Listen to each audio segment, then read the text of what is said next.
All set. How you doing, folks? Well, good afternoon. Before I get started, I want to thank Dan, Anthony, and Danny, along with the entire team at Mars Homes for hosting us today, and the incredible workers behind me for being here this afternoon. I'm here today alongside with Ministers Fedeli and Bethlenfalvy, as well as Minister Oosterhoff and PA Sorello and Mayor Horvath, to talk about President Trump's latest economic attack on Canada and what our government is doing in response. Earlier today, I had the chance to meet with workers at the Fasco steel plant here in Hamilton. And my message to those workers is the same message I have for workers across Ontario. No matter what President Trump sends our way, we'll have your backs. We will be there for you to protect your jobs and paychecks and stand up for Canada. The Prime Minister has my full support in this decision to walk away from a bad deal that would have hurt Canadian workers and undermined Canadian sovereignty. And he has my full support to hit back tariff for tariff, dollar for dollar. But let's be clear, this will not be easy. To stand up for Canada, to stand up against President Trump, we have to withstand the economic pain that will come with this fight. I promise you our government will be there, doing whatever we can to keep costs down, cut taxes, support workers and families, and protect Ontario jobs. But we need all levels of government working with us to lower cost and get through this fight. That includes municipal leaders like Mayor Horvath, who I am so glad to welcome her here today. And Mayor, we just handed over a $572 million check, and I know it's going to go into infrastructure to build more affordable homes like we're here in this neighborhood. And it means the federal government also needs to step up with major support and regulatory change. In response to these tariffs, the federal government needs to work with us to take urgent action to strengthen the competitiveness of key Ontario industries. We need to eliminate federal greenhouse gas emissions standards for Canadian-made vehicles and exempt tariff-impacted sectors from federal emissions performance standards, which together add hundreds of millions of dollars in compliance costs for Canadian businesses. Tariff rate quotas on steel imports need to be dropped to zero on countries that do not have free trade agreements with Canada, and to 12% on countries that do have a free trade agreement. And of course, the federal government needs to invest significantly to support our auto, steel, and manufacturing industries, redirect revenues from our counter tariffs on the U.S. to tariff-impacted workers and businesses, and cut taxes to increase Canada's competitiveness and attract new investment. If President Trump escalates, Canada needs to be ready to do the same. Everything needs to be on the table. We need to use Canada's many points of leverage to create maximum impact, targeting deep red states and making sure that America's economy feels the pain. And make no mistake, Americans are already feeling the pain because President Trump's tariffs are nothing more than a tax on the American people, raising the cost of everything from homes to food and making life more uncertain for the tens of millions of Americans who depend on trade with Canada to bring home their paycheck. Canada did not start this fight, but we're prepared to win it. Team Canada needs to stand united, stand up to this attack on our economy, use our leverage to protect our workers, and make clear to President Trump that Canada is not for sale. As I've always said, we can't control President Trump, but we can control the choices we make here in Ontario. And from day one, our choices have been to build the most competitive, resilient, and self-reliant economy in the G7. Since April of last year, we've announced nearly $30 billion in relief and support for Ontario workers and businesses impacted by tariffs. We're diversifying our trade away from the United States, reshoring critical supply chains, and supporting workers who've been impacted by tariffs. We've also stepped up to support small businesses with a $1.1 billion tax cut that is saving more than 375,000 small businesses up to $5,000 every year. And we're helping those businesses grow by breaking down internal trade barriers so Ontario businesses can sell to more Canadians and build a more united national economy. One of the key measures our government launched to protect workers and businesses affected by U.S. tariffs is our $1 billion Protect Ontario financing program. This program provides Ontario-based businesses hit by higher tariff rates with loans for things like payroll and utilities to keep workers on the job and keep businesses open. Today, I'm announcing that Ontario will immediately expand the program to businesses hit by President Trump's latest tariffs, including those producing electrical and mechanical equipment, plastic and paper products, packaging, furniture, beverages, including alcohol, and many more. So we can provide support where it's needed most and protect workers and businesses. Canada and Ontario have what the world wants, and we have what the United States needs. Despite the challenges we're facing, our economy is leading North America when it comes to job creation. In fact, over the last 4 months, our economy added nearly 120,000 new full-time jobs, while last month, the U.S. actually lost jobs. We have the resources, the expertise, and the world-class workers that are building the most resilient, self-reliant, and competitive economy anywhere in the world. Everything we need to protect Ontario's right here at home. So we aren't going to roll over. We're going to stand up for our country. We're going to do whatever it takes to protect every family, business, and worker in this province. I want to thank you, and may God bless the people of Ontario. Thank you so much.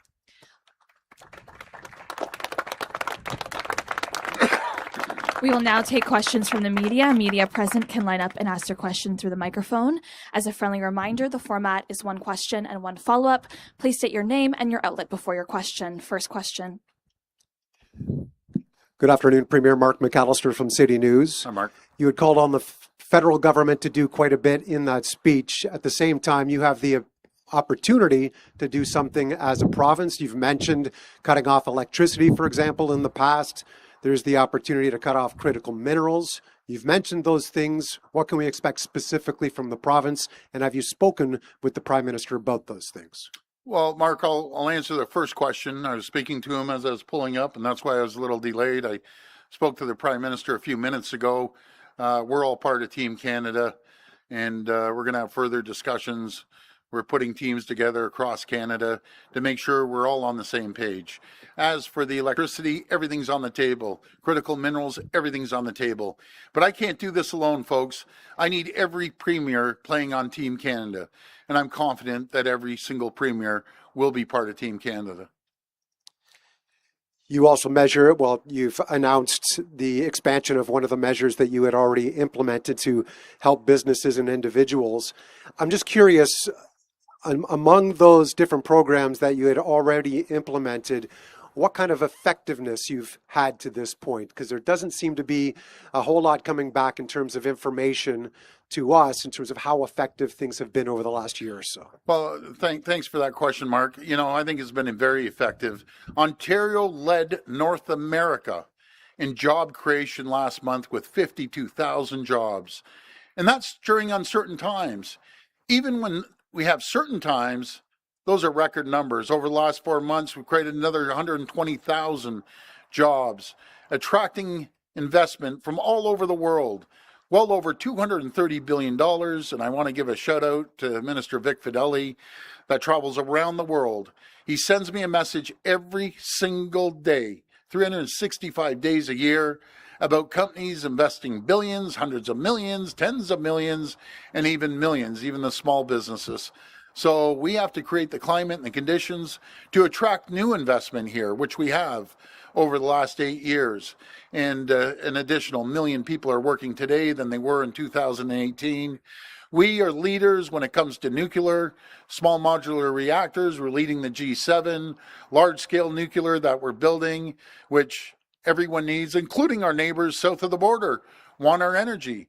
Folks, remember, we power 1.5 million homes and businesses. What I find ironic about this is we're actually giving electricity to companies to make products to compete against us. That needs to stop. And we're going to address that. As this escalates, everything will be on the table. Our critical minerals, we have more than anyone in the entire world. And matter of fact, my minister, Greg Rickford, is making an announcement up in Narrowland First Nations to move the road forward to the Ring of Fire, to get those critical minerals out of the ground. But every single person in this province, in this country, has to play a role.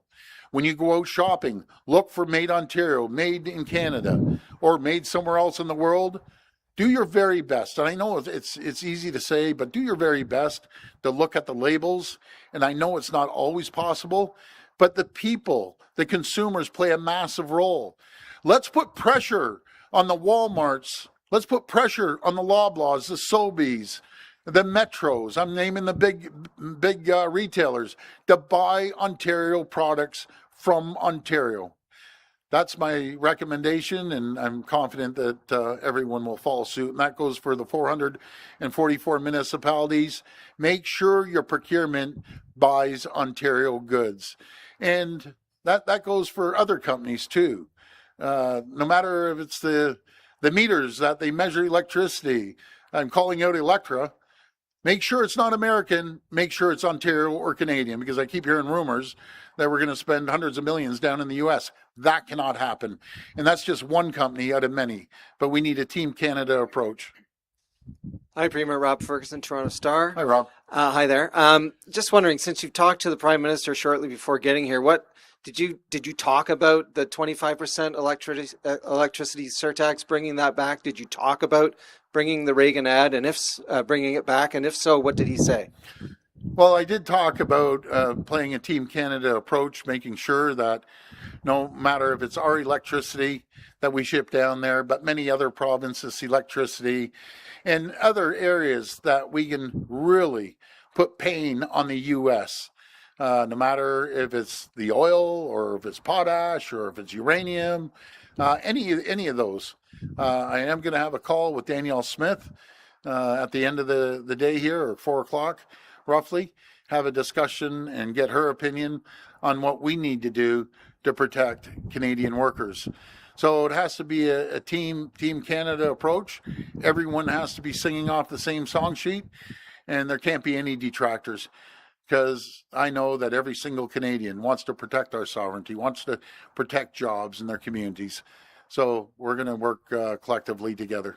Okay, so it sounds like you're not going to freelance any of these moves. You're going to do it in conjunction and with perhaps with the approval of the feds. But it is on the table, and he agreed. Okay. I said that electricity surcharge is going to be on the table. I'll hold off on the ads for now. I don't want to escalate it anymore, but we need to fight back.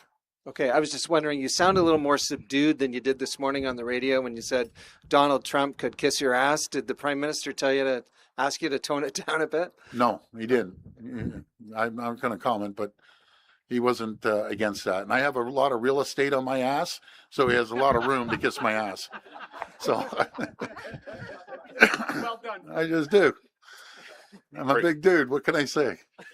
Premier Sean Jefford, CBC News. I know you haven't had an opportunity to see this, but we were just looking at a very fresh post here from President Trump on Truth Social, taking aim at you personally, taking shots at you, suggesting you should fall in line, that you are a flunky of the Prime Minister.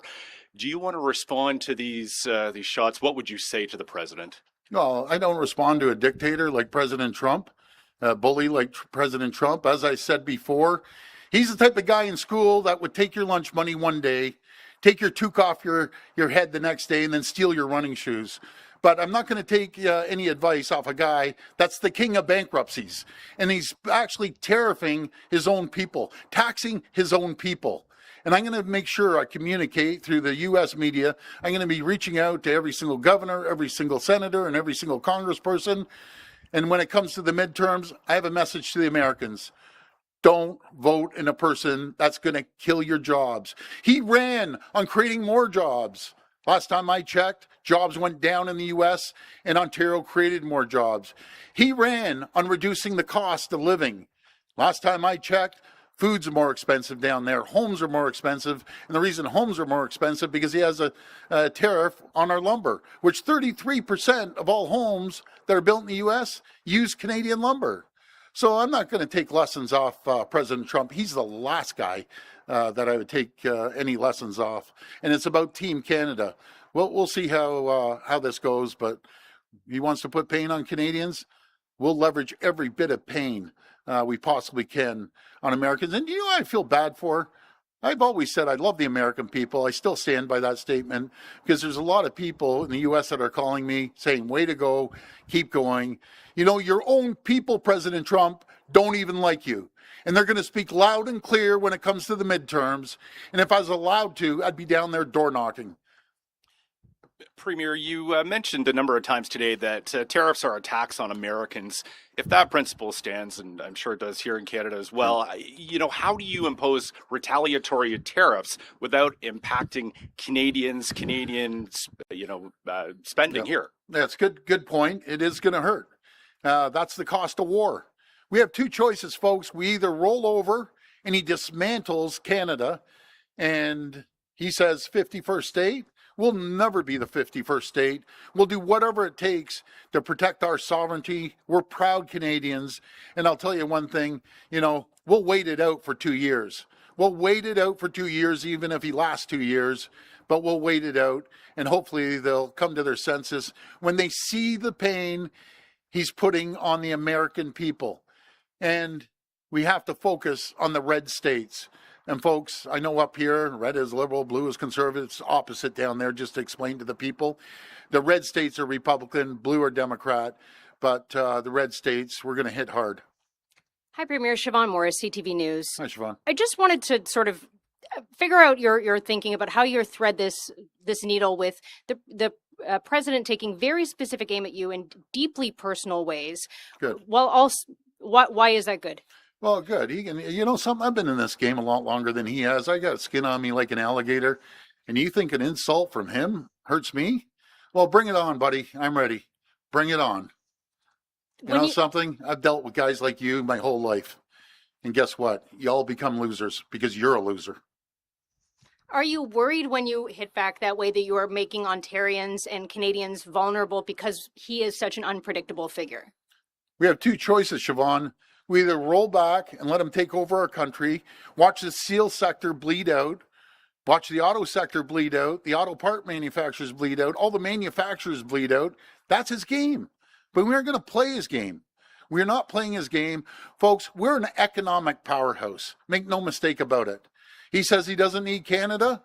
I'd love to see, he wants to take our auto sector. I'd love to see him run cars without any oil.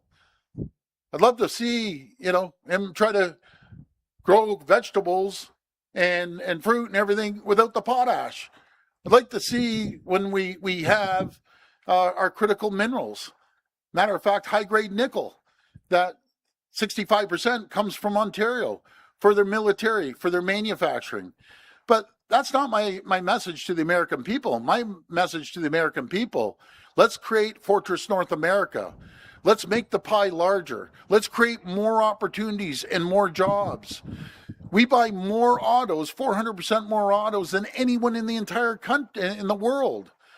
So now the choice is, do we keep buying American vehicles? And that's very personal to people. So, you know, where we can, let's try to buy Canadian. But they'll have multiple auto plants closed down if that's the case. He says he wants to attack the auto part manufacturers. Like, maybe he just doesn't understand how parts go back and forth 8 times. It would actually shut down your auto plants in the U.S.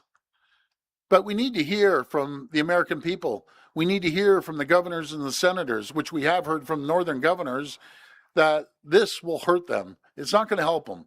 And I've heard from Republican and Democrats, this is not good.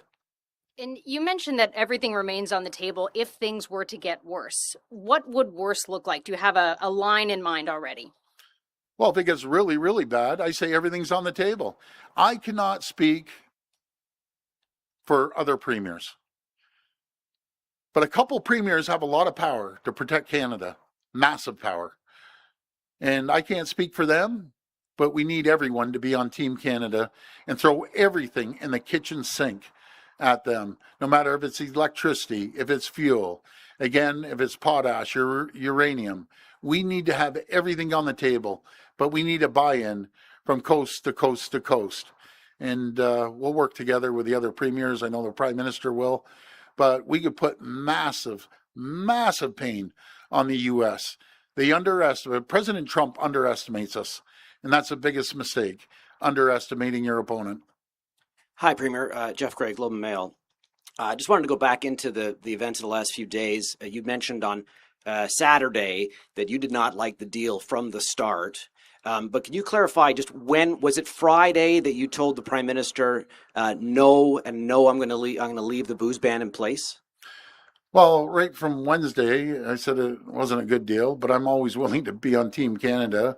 And as the week went on, I spoke to the CEOs from the auto sector, auto part manufacturers, the CEO. And I want to give a shout out to Ron Bedard, a true leader.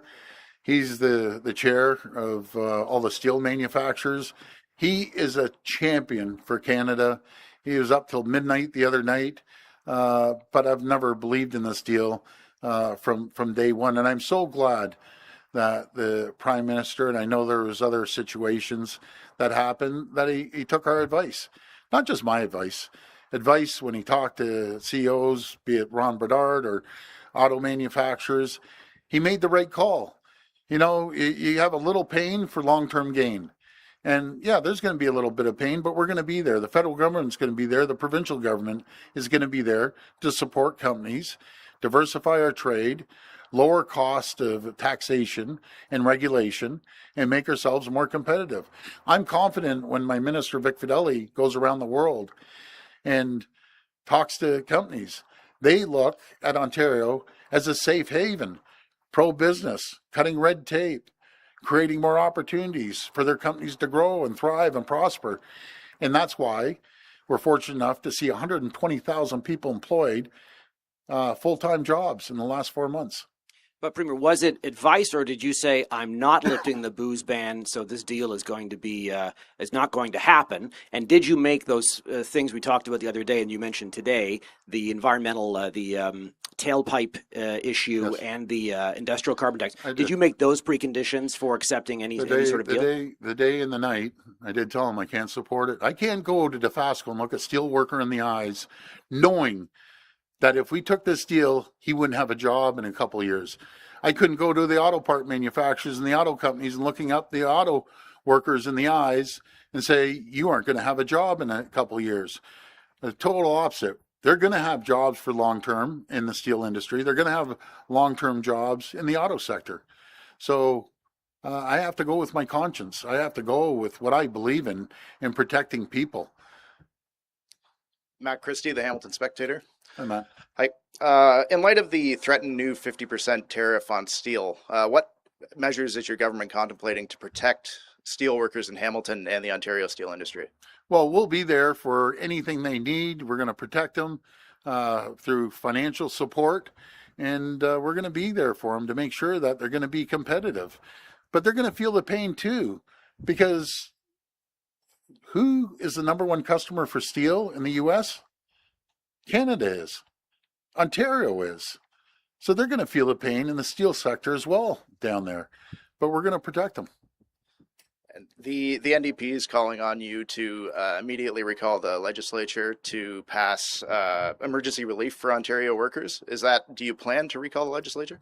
No, I find that real ironic to start doing gutter politics in this time, that they want us to call the legislature back, that they actually voted against every single thing we've done for the last year to protect Ontario. Every recommendation they gave, they voted against.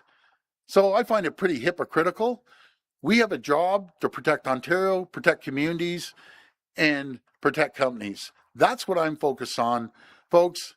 I'm not tooting my own horn. I'm going at 6 a.m. I don't stop till midnight, after midnight, and the death of me is going to be my cell phone.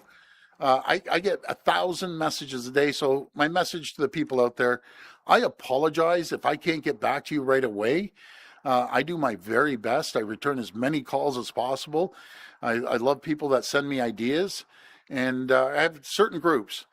That call you up and say you're a bad guy. Fine. Isn't that great democracy? You can actually call a premier up and tell him he's a bad guy or whatever. Then I have the second group that says, I love you, keep going and keep moving. And that's the number one comment that I get when I'm out there talking to thousands of people. No matter if it's going into a store or going into events, everyone says, you're doing a great job, keep going and don't stop. That's the single number one message. And then I have people that send me ideas, which I love. And then there's frequent flyers that want to call you every day or every second day. Those frequent flyers, just hang in there, and I appreciate everyone's calls. But it's overloaded. I think I'm behind 11,540 as of today. They're coming in every single minute. So just bear with me, folks. I'll get back to you as soon as I possibly can. Hi, Premier. Fatma Sayed with the Narwhal. In your letter to the Prime Minister, you wrote that you'd like Ontario's considering exempting tariff-impacted sectors from emissions performance standards. Yes. Today, you've asked for the elimination of some of them. At the same time, you've often said that companies come to Ontario because of our clean manufacturing pitch. So how do you reconcile those two positions? Very simple. Are you now willing to weaken climate rules that were part of that pitch? No, it's very simple. We have the cleanest grid in the entire world, folks. 90%. I'm going to pass this over to Sam Oosterhoff that takes care of the energy file, but 90%. We were at 94, and then we had to refurbish a couple of the plants, be it Pickering. It dropped down to 90, but our goal is to continue leading the world in clean energy with nuclear energy and other forms of energy. That will bring us up to close to 100%. So that's not a problem. What we have to do is create the climate for companies that come here knowing that they are going to have to pay hundreds of millions of dollars. I'll give you one example. Dofasco, in 4 years, they'll be paying $500 million. Do you know what happens? They're up. Talk to Mr. Mattel, the owner of the largest steel company in the world. He'll get up, see you later, and go down south. That they don't have it. But I'm all for making sure we have a clean environment. We're spending tens of billions of dollars to make that happen. We're going to continue investing in nuclear energy that has zero emissions, clean, green, reliable, cost-effective energy. That's why everyone, you see the whole shift in the world, especially in the U.S., are going to nuclear. We have the best in the world. Sam, I'll pass it over to you. Thank you, Premier. The Premier is absolutely right. We are committed to defending workers, defending industries and jobs, but we should make no apologies about having one of the cleanest grids in the world. And we have a clear plan laid out in the Integrated Energy Plan, Energy for Generations, that Minister Lecce and the Premier announced last year, that gets us to 99% emission-free power by 2050 as we build out small modular reactors. You saw our recent procurements, the long-term procurements, where we secure more renewables, more battery storage. In the meantime, we do go through a dip in the late 2020s and into the early 2030s as we build out all of this industry, as we build out our new nuclear, as we build out a massive expansion that supports 180,000 good jobs.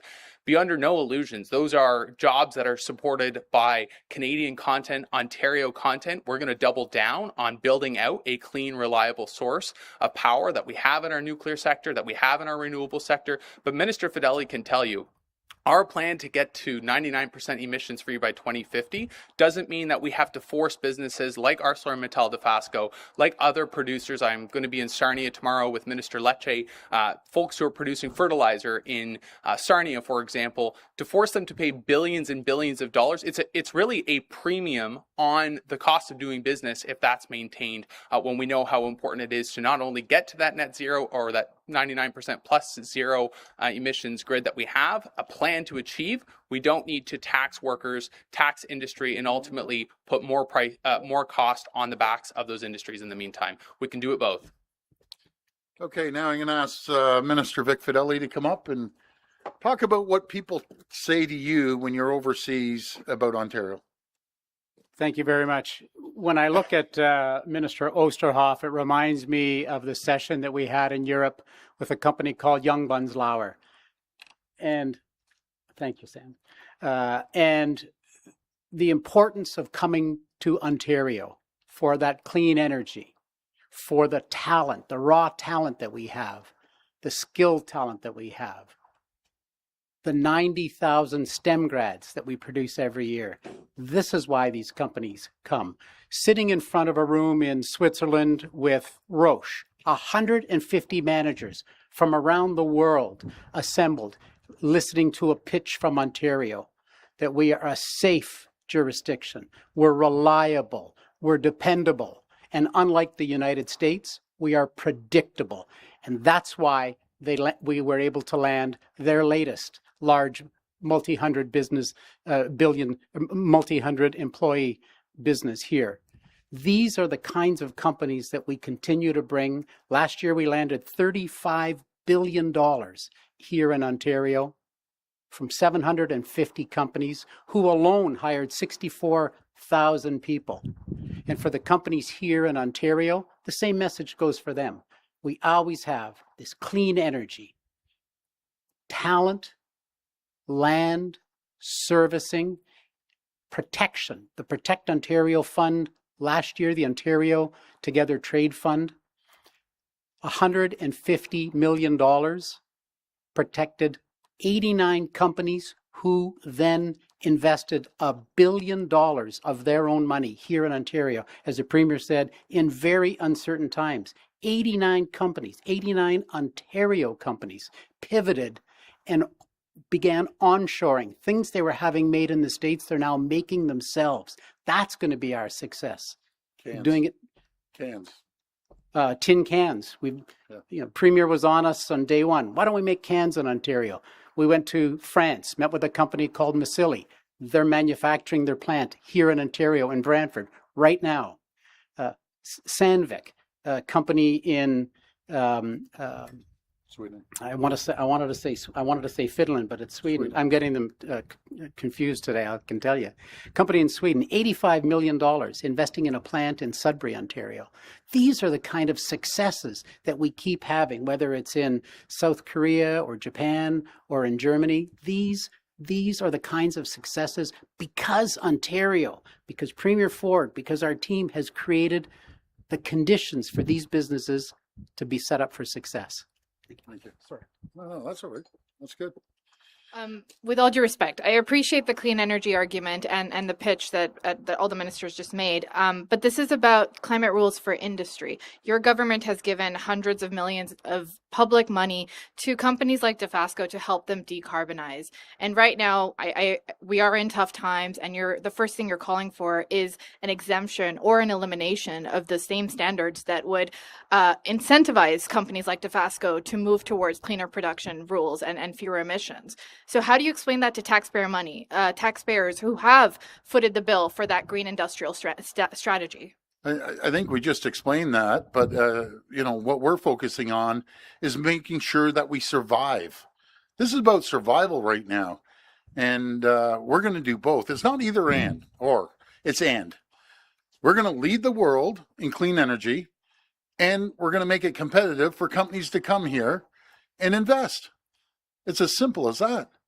But again, I appreciate your compliment on being the leader in the world on clean energy. I appreciate that. Thank you. Good afternoon, Premier. Steve Cornwell here from the Trillium. Just on what the opposition is saying around recalling the legislature, they're saying that they want to work with you on a plan and kind of contribute to what the government can do to respond to this situation if it gets really bad. I guess my question is, what would be the harm in kind of calling the legislature back in the midst of this kind of 5-month break? You know, I've been in this game a long time. They want to play gutter politics. They voted against every single item that we did for the last year to protect Ontario. I am swamped right now. It's a 18-hour-a-day job with myself and my ministers. If they have suggestions, call me up. Everyone else calls me up. And by the way, I left one group out, the people that need help. I help people every single day on multitude issues. But call me up, give me suggestions. But make sure when we go back in the legislature, because we will be going back in our time frame, that they actually support things that we put forward, no-brainers. But they vote against absolutely everything. They want to play politics. I want to play, let's create jobs. Let's give people stability. Let's make sure that we have a stable environment and certainty. That's what I want to do, and that's exactly what we're doing. But we're going full steam. In terms of all options being on the table here, one of the larger contracts that the province has signed procurement-wise this past few months was with Staples, which is owned by a U.S. equity firm. It's in the neighborhood of north of $60 million to supply Ontario schools with through the teachers kind of supply portal.